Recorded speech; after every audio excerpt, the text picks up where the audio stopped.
Sir थोड़ा-सा बताएँ आपकी प्रेस कॉन्फ्रेंस का क्या मैं मेजर जनरल संजीव डोगरा हूँ, आर्मी से रिटायर होके अभी जम्मू में आया हूँ और मेरे फादर हैं मिस्टर डी.एन. डोगरा। ये सीनियर साइकोलॉजिस्ट थे सर्विसेज सिलेक्शन बोर्ड में 30 साल के लिए और 30 साल उन्होंने बच्चों को कोचिंग भी दी है आर्म फोर्सेस ज्वाइन करने के लिए। तो अब हम जम्मू में आके सेटल हो गए हैं। हम जो कुछ भी आज जिस भी मुकाम पे आज पहुँचे हैं, हम उसके लिए जम्मू और कश्मीर के बच्चों का, यहाँ के लोगों के शुक्रगुज़ार हैं। अभी समय आ गया है कि हम भी जम्मू कश्मीर के स्टेट के लिए कोई काम करें। तो हमने ये देखा है कि जम्मू कश्मीर के जो बच्चे हैं आर्म फोर्सेस में ज्वाइन करते हैं तो एज सिपाही और रैंक्स में ज़्यादा ज्वाइन करते हैं, ऑफिसर्स कम ज्वाइन करते हैं। इसके 2 मेन कारण हो सकते हैं, या तो यहाँ पे अवेयरनेस कम है या यहाँ पे गाइडेंस, कोचिंग और अपॉर्चुनिटीज़ कम है। तो हम दोनों चीज़ें करना चाहते हैं, यहाँ के बच्चों में अवेयरनेस भी बढ़ाना चाहते हैं इस मामले में और यहाँ के बच्चों को क्वालिटी गाइडेंस और कोचिंग भी देना चाहते हैं ताकि वो आर्म फोर्सेस में एज ऑफिसर्स ज्वाइन करने के लिए सक्सेसफुल रहें और उनका जो मन में तमन्ना होती है देशभक्ति की और आर्मी में जाके सर्व करने की, वो तमन्ना उनकी पूरी हो। और हम देखें कि आर्म फोर्सेस में जम्मू कश्मीर के ऑफिसर्स और ज़्यादा, तो इसलिए हमने एक डोगरा एसएसबी कोचिंग सेंटर शुरू किया है।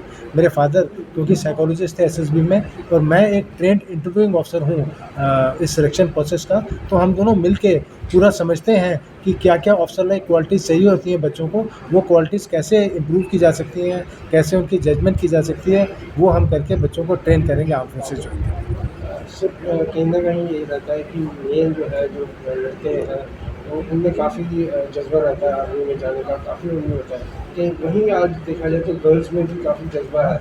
उनके लिए क्या है, उनके लिए भी कोई स्पेशल ट्रेनिंग्स वगैरह या कुछ ऐसा कुछ आप लेकर आ रहे हैं? हाँ, देखिए जहाँ तक गर्ल्स का सवाल है तो क्योंकि मैं गर्ल्स की ट्रेनिंग का एक्सपर्ट रह चुका हूँ।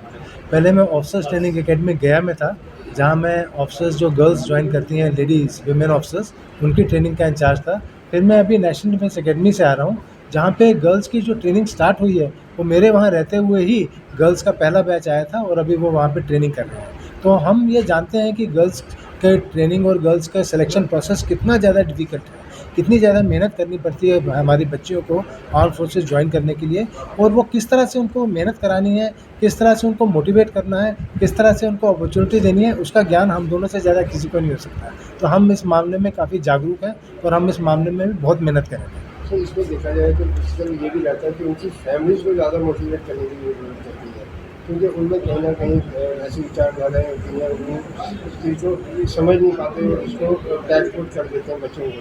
तो उसके लिए कैसे आप हाँ, ये बात आपकी कुछ हद तक ठीक है, मगर मैं आपको एक आंकड़ा देना चाहूँगा कि जब पहला बैच बच्चियों का नेशनल डिफेंस एकेडमी के लिए अपीयर हो रहा था, तो 1,72,000 बच्चों ने फॉर्म भरा था। 1,72,000 लड़कियों ने फॉर्म भरा था और 18 लड़कियाँ उसमें से सेलेक्ट होके आई थी। यानी कि 1,72,000 में से 18 लड़कियाँ सेलेक्ट हुई थी। तो सिलेक्शन प्रोसेस बहुत टफ है। लोगों का फॉर्म भरने में कोई प्रॉब्लम नहीं है, फॉर्म तो 1,72,000 ने भरा था, मगर फाइनल सिलेक्शन केवल 18 की हुई थी। तो मैंने ये देखा है कि प्रॉब्लम ज़्यादा लोगों को अवेयर करने में और लोगों को फॉर्म भर के ट्राई करने में प्रॉब्लम नहीं है, प्रॉब्लम है प्रॉपर गाइडेंस, कोचिंग और अपॉर्चुनिटी में, उसमें हम काम करेंगे। और जहाँ तक पेरेंट्स की मोटिवेशन है, बहुत ज़्यादा पेरेंट्स मोटिवेटेड है अपने बच्चियों को आर्म फोर्सेस में ज्वाइन करने के लिए और आर्म फोर्सेस में जितना अच्छा एनवायरनमेंट है बच्चियों को काम करने का, उनको मेहनत, उनको एक्सेल करने का, इतना एनवायरनमेंट मेरे ख्याल से बाकी जगह इतना होगा नहीं। सर हमारी युवा पीढ़ी काफ़ी ड्रग्स की तरफ ले जाती है, क्या उनके लिए भी कोई ऐसा है जो देखिए, मैं तो ये मानता हूँ कि अगर कोई आदमी कंस्ट्रक्टिव काम कर रहा है, जैसे आर्मी में ज्वाइन करने की तैयारी कर रहा है या अपनी पर्सनैलिटी को इम्प्रूव कर रहा है, तो वो ऑटोमेटिकली ड्रग्स से दूर जाएगा। जब आदमी का दिमाग खाली है तो वो गलत काम करेगा, जब आदमी का दिमाग ऑक्यूपाई है तो वो अच्छा काम करेगा। अगर आप बोर्ड के ऊपर देखें तो डोगरा एसएसबी कोचिंग और पर्सनैलिटी डेवलपमेंट सेंटर लिखा हुआ है, यानी कि हम पर्सनैलिटी डेवलपमेंट भी करते हैं। तो जो लोग सोचते हैं, जो बच्चे चाहते हैं कि उनकी पर्सनैलिटी इंप्रूव हो, चाहे वो आर्म फोर्सेस को ज्वाइन नहीं भी करना चाहते, मगर वो चाहते हैं, वो प्रोफेशनल्स हैं, अपनी पर्सनैलिटी इंप्रूव करना चाहते हैं, वो आम शहरी हैं, आम नागरिक अपनी पर्सनैलिटी इंप्रूव करना चाहते हैं, हम उसमें भी काम करते हैं। 15 दिन का हमारा पर्सनैलिटी डेवलपमेंट का कोर्स भी है और जब बच्चा पर्सनैलिटी डेवलपमेंट का कोर्स करता है तो 100% वो ड्रग से दूर चले जाते हैं।